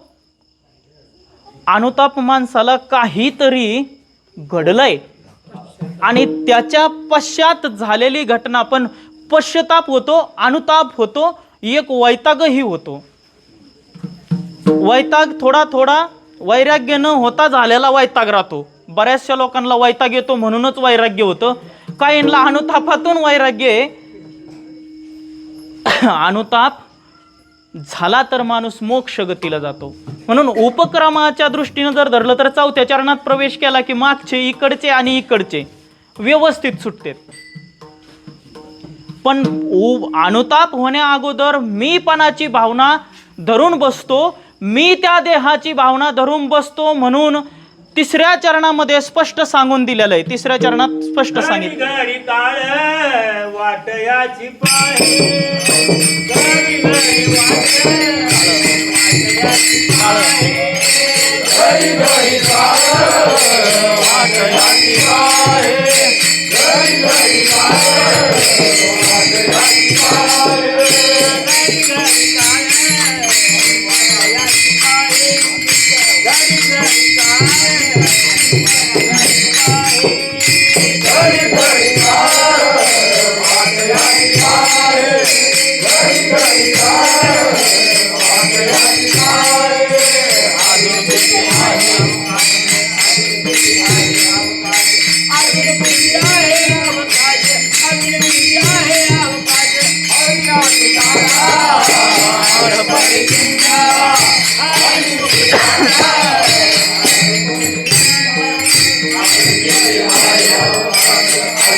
घडी घडी काळ वाट याची पाहे, अजून किती आहे अवकाश. मग तुझ्या देहाला माझं म्हणून बसला ना, त्या देहाचं वाट पाहणार कोणीतरी आहे बर का. आणि ते काही सामान्य नाहीये. प्रत्येक क्षणाला ते वाट पाहतय. किती टायमिंग आहे पान उलटून असं बोटावरच मोजीत बसतं. घडी घडी काळ वाट याची पाहे, अजून किती आहे अवकाश.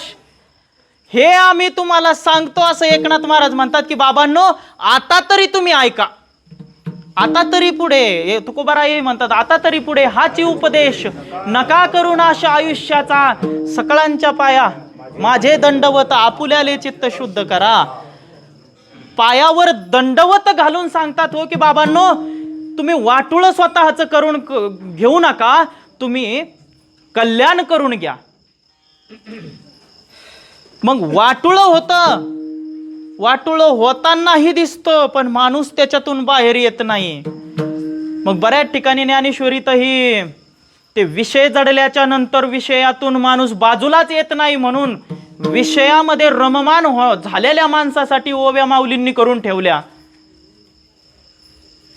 एवढे विषयामध्ये रममान होतात की आपला प्राण जाताना दिसतोय किंवा याच्यापासून प्राण जाणारच आहे तरी देखील त्यात रममान होतात.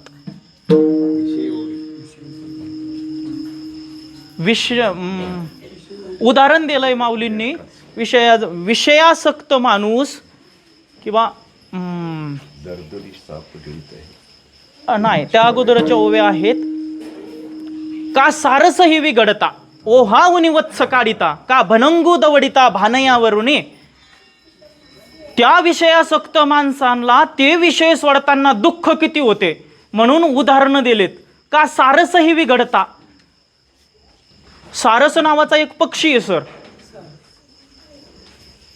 त्याला श्राप असा भेटला की तुमचे नर मादीचं कधीही मिलन होणार नाही, सदा तुमचं बिघडलेलंच राहीन.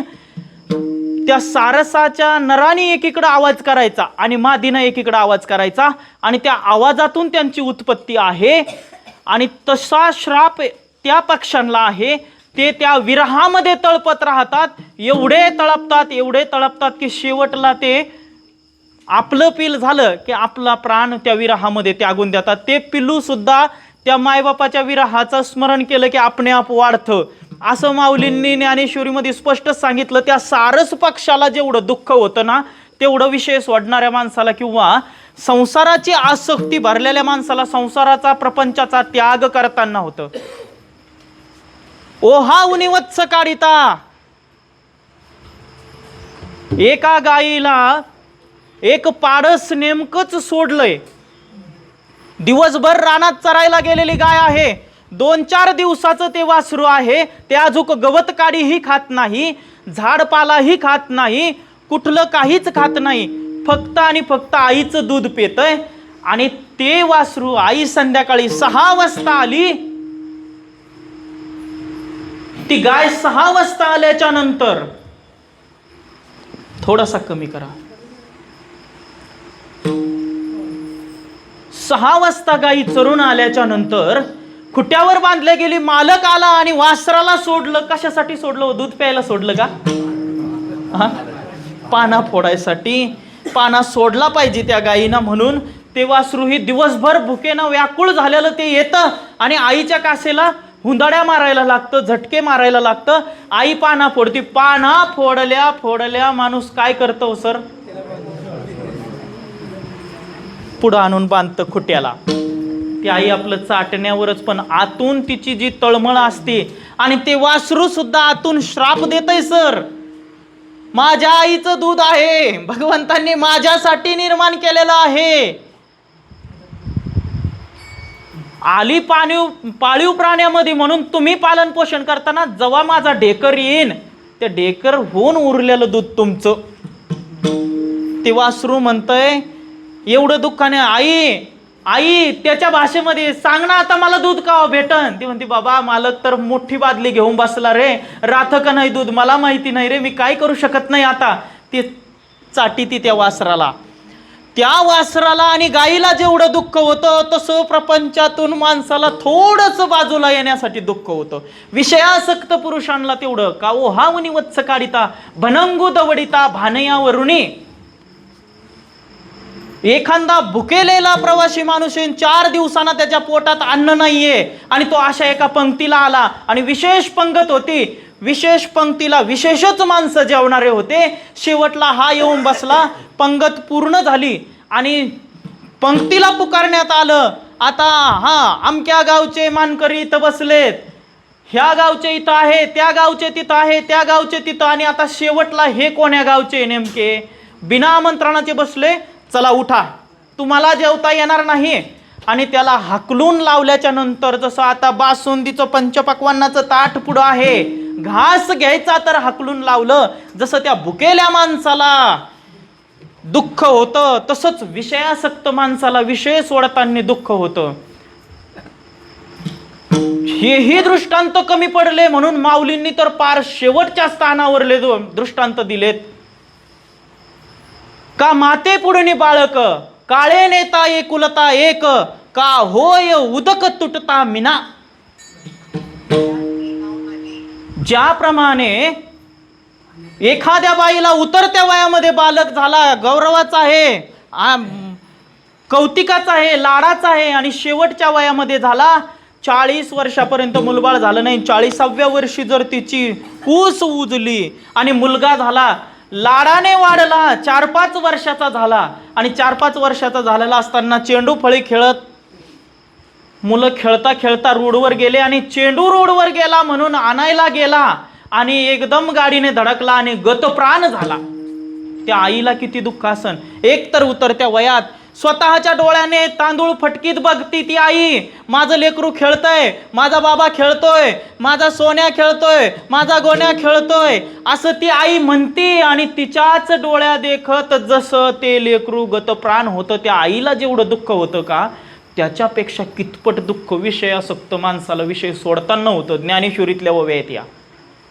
का होय उदक तुटता मिना.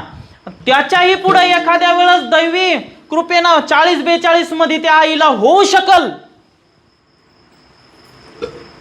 मूल होऊ शकन दैवी कृपेनं, पण शेवटचं उदाहरण दिलं का होय उदक तुटता मिना. पाण्यातला मासा पाण्या बिगर जसा राहूच शकत नाही, किंवा पाण्यातून जर काढला आणि बाहेर पडला तर किती दुःख होतं त्या माशाला माहिती, तेवढंच दुःख विषयासक्त पुरुषाला होतं. म्हणून ते विषय जडल्यामुळं आपल्याला प्रपंचाची आसक्ती कमी होत नाही, आणि ती कमी होत नाही म्हणूनच आपण दुःखाला पावतो, दुःख भोगतो. मग ह्या दुःखाची भीती वाटते तुम्हाला, हाची अनुताप घेऊन सावध काहीतरी बोध करी म्हणा. बाबा आता तरी शाना हो आणि काहीतरी स्वकल्याणासाठी कर.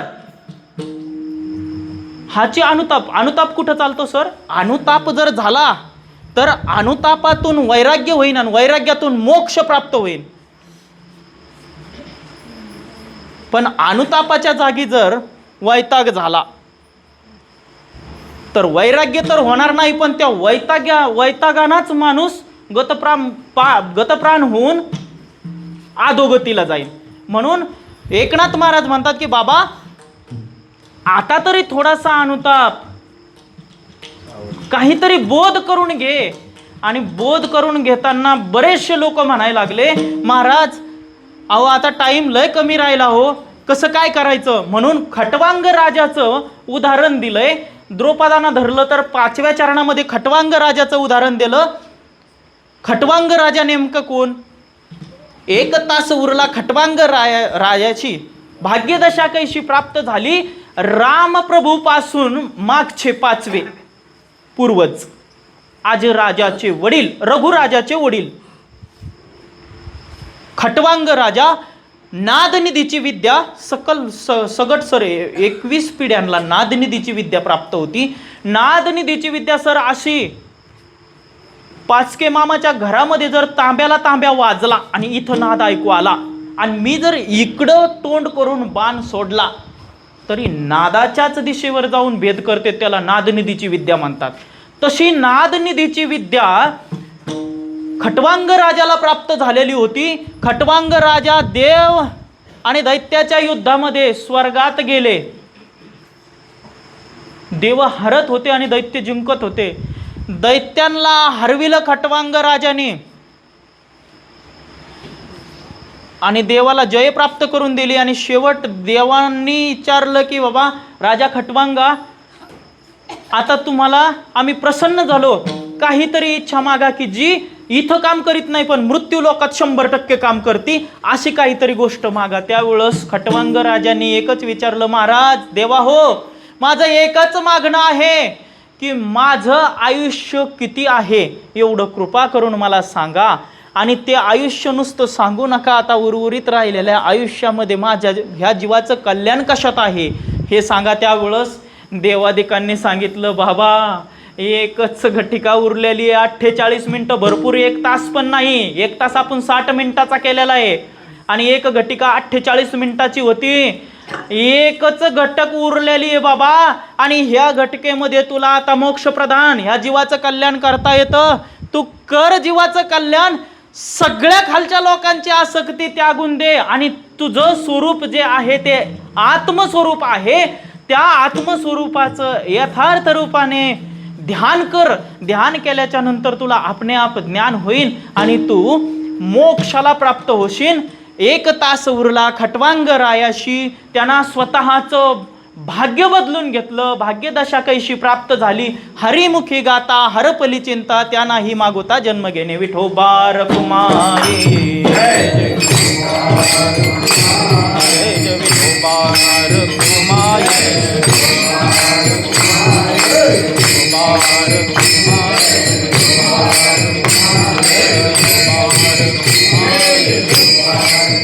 जय जय विठोबा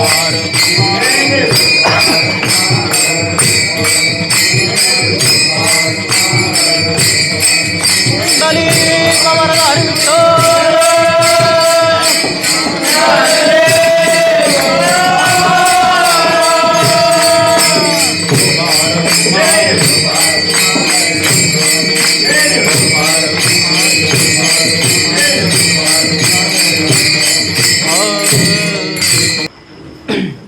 एकनाथ महाराजांचा हरिपाठातला अभंग आहे, सगळ्यांच्या पाठातला अभंग आहे. 5 चरणाचा भावार्थ आपण आपल्या पद्धतीनं जसा सोडता येईल तसा सोडला.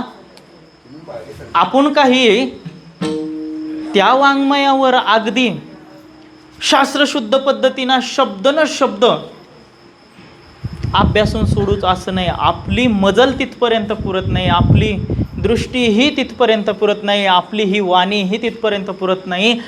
अशा प्रकारचं हे काव्य आहे. त्याच्यावर आपण चिंतन, हे आपल्या बसची बात नाही, फक्त त्यांच्या कृपेनं हे होतंय, हेच एवढं खरं. त्यांच्या कृपेनं हे सगळं चालू आहे. एकनाथ महाराजांचा अभंग आहे. अभंगामध्ये प्रत्येक चरणामध्ये जसं जसं मला सांगता येईल तसं तसं सांगितलं. आज जे आंतरध्यान दिवसाचं हे कीर्तन, पुण्यस्मरणाचं जे कीर्तन आहे, असं आंतरध्यान पावलेल्या मुक्ताबाई, इथल्याही मुक्ताबाई आणि त्याही मुक्ताबाई. मुक्ताबाई तर सगळीकडेच आहे. आदिशक्ती म्हणल्याच्या नंतर ती सगळीकडेच मुक्ताबाई आहे. मुक्ताबाईचं हे आंतरध्यान दिवस दशमी आहे, वद्य पक्ष आहे आणि वैशाख महिना आहे. या तिथीवर तीर्थयात्रा करताना निवृत्तीनाथ आणि मुक्ताबाई तापी तीरावर गेलेले आहे. आणि तापी तीरावर गेल्याच्या नंतर अगदी सोसाट्याचा वारा, कारण की आदल्या दिवशी मुक्ताबाईंनी श्रीगुरु निवृत्तीनाथांना सांगितलेलं आहे की दादा, उद्याचा मंगल दिवस आहे बरं का, ठरलेल्या मुदतीला आपण ज्या मुदती ठरवून आलेलो आहोत, ह्या मुदतीला रामराम देण्याचा उद्याचा मंगलमय दिवस आहे. दादा मला आज असं मंगल मंगल वाटतंय. मुक्ता, आता निवृत्तीनाथांनी तर ओळखलं होतं, खरंच मंगलाचा दिवस आहे. ज्या कार्यासाठी आलो ना दादा, ते कार्य आजच्या रात्रीपर्यंत आहे, उद्या याला स्टॉप आहे.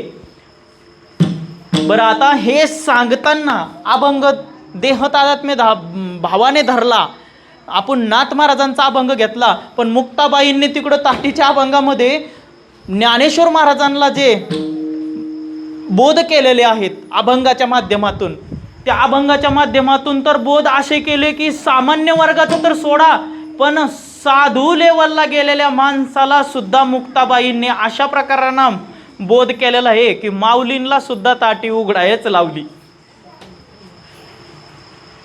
काहीच नाही, एक निमित्त होतं. आपण जर असंच प्रेमाने राहत राहिलो तर मुक्ताबाईचं गुह्य ज्ञान जगाच्या कामात येणार नाही, हे असंच राहील. म्हणून माऊलींनी एक लीला केली, थोडासा क्रोध आणण्याचं काम केलं आणि काहीच नाही, भिक्षेची झोळी घेतली, सकाळी गेले, अलंकापूरमध्ये गेले, आळंदीमध्ये गेले आणि झोळीमध्ये कोणीच काही दिलं नाही म्हणून अगदी रागानं दंदन दंदन आले आणि झोपडीत जाऊन बसले. आतून झोपडीचं दार लावून घेतलं, ते ताटी लावून घेतली. दाराला ताटी शब्द आहे. ताटी म्हणजे फंट्याची अथवा दुसऱ्या झाडपाल्याचं केलेलं एक झोपाटा, त्याला ताटी शब्द आहे. आतून पक्की बांधून घेतली. सगळ्यांनी आवाज दिले ना, आखरी मुक्ताबाईंनी आवाज दिला.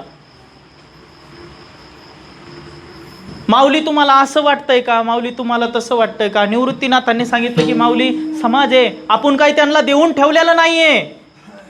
देणं ना देणं हे आपलं प्रारब्ध आहे. आजचा घास जायचा का ना जायचा हे आपलं प्रारब्ध आहे.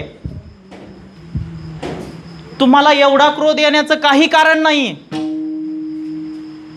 तुम्ही साधू म्हणून घेताना स्वतःला असं म्हणल्याच्या नंतर मुक्ताबाईंनी स्पष्ट सांगून दिलं, एक आपण साधू झाले, एर कोण वाया गेले, उठे विकार ब्रह्मी मूळ अवघे मायेचे गबाळ, काम क्रोध मागे सारा, ताटी उघडा ज्ञानेश्वरा.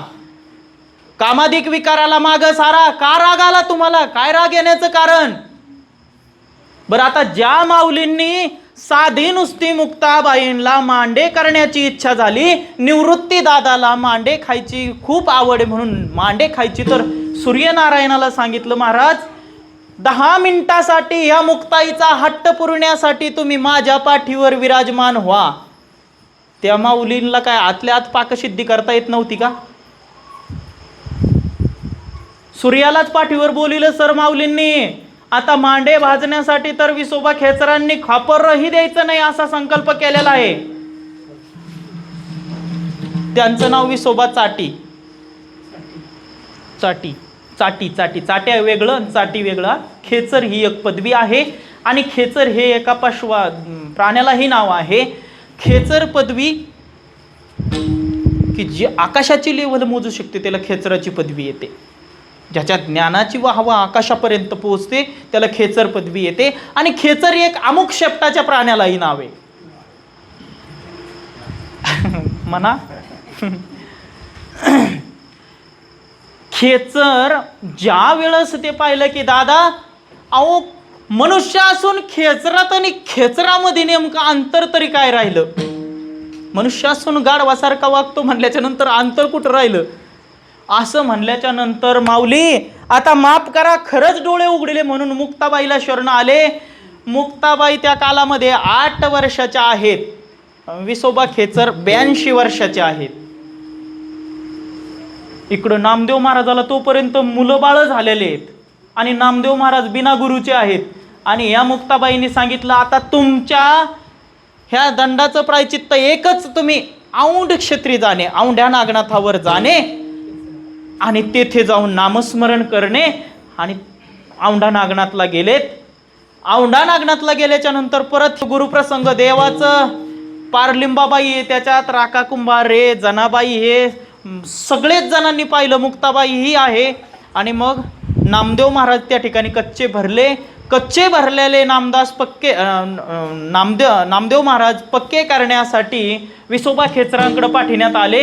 विसोबा खेचराला ज्या वेळेस नामदेव महाराजांनी विचारलं, महाराज गुरुपरंपरेमध्ये सगळ्यांनाच गुरुपरंपरा सांगावं लागती, म्हणून मलाही आपल्या गुरुपरंपरेचं काहीतरी मागचं थोडंसं सांगा. त्यावेळेस नामदेव महाराजांना विसोबा खेचरांनी सांगितलं की माझी गुरु मुक्ताबाई, नामदेव महाराजांची आजी गुरु मुक्ताबाई आणि आपल्या सगळ्यांची ही गुरु मुक्ताबाई. का?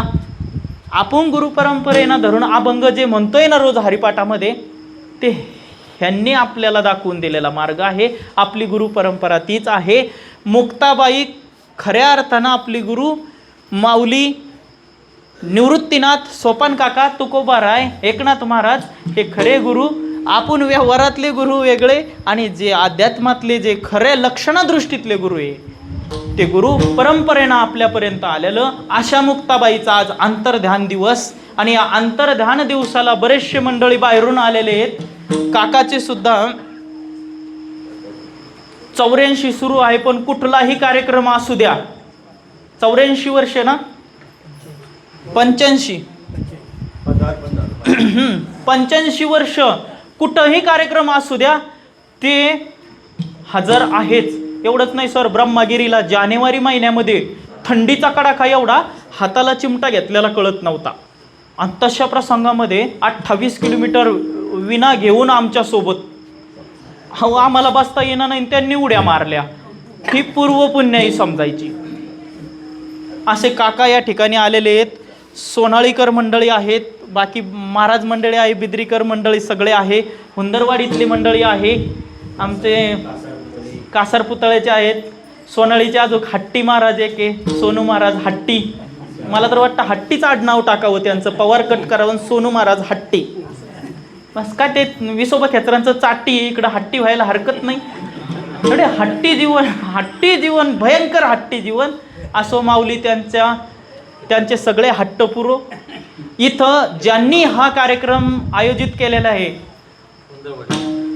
असे हे पास्के मामा, दत्तात्रय मामा पास्के, तसेच त्यांच्या बहिणी आहेत, आनंदीबाई आहेत. आनंदीबाई सहपरिवारानं ह्या कार्यामध्ये सहभागी आहे. त्यांचे मालक सदानंद महाराज सोनगेकर सावर्डे, हा ज्योतिबाचा गड आहे त्यांचा. सहपरिवारानं या ठिकाणी मुली बाळी, मुलं सुना नातवं सगळ्यांना घेऊन हजर आहेत. तसेच त्यांची मोठी भगिनी, त्यांचं नाव मला काही माहिती नाही आहे. पास्के मामांच्या बहीण अजून एक आहेत ना, जनाबाई, हा जनाबाई, बरं, जनाबाई, आनंदीबाई आणि पास्के मामा असे ह्या मुक्ता मातांचे हे पुण्यवान आणि सात्विक कन्यापुत्र आहेत. खरंच त्यांचं पुण्य आहे. त्या पुण्याईमुळं हे कार्यक्रम ओढून आले. त्यामुळं मनापासून त्यांना धन्यवाद देतो की असेच कार्य तुम्ही चालू ठेवा. तसेच बाकी मंडळींनीही ही दक्षता घ्या की भजन पूजन गावामध्ये किमान माळकऱ्यांनी तरी करावं. नित्यनैमित्तिक कर्माला प्राधान्य द्यावं. नैमित्तिक कर्मामध्ये पुण्यतिथी तरी किमान घालाव्यात. पितृपक्षात तरी जीव घालावं. अक्षय तृतीयाला तरी करावं. सगळ्यांच्या इच्छा पूर्ण हो आणि सगळ्यांमधून सगळ्यांच्याही इच्छा पूर्ण हो अशी पांडुरंग परमात्म्याच्या चरणी प्रार्थना करतो. ज्यांच्या पुण्याईनं आपल्याला हे 2 शब्द सांगण्याचा योग आला असे माऊली तुकोबारा यांचं थोडंसं भजन करू. ज्ञानेश्वर माऊली, ज्ञानराज माऊली तुकाराम,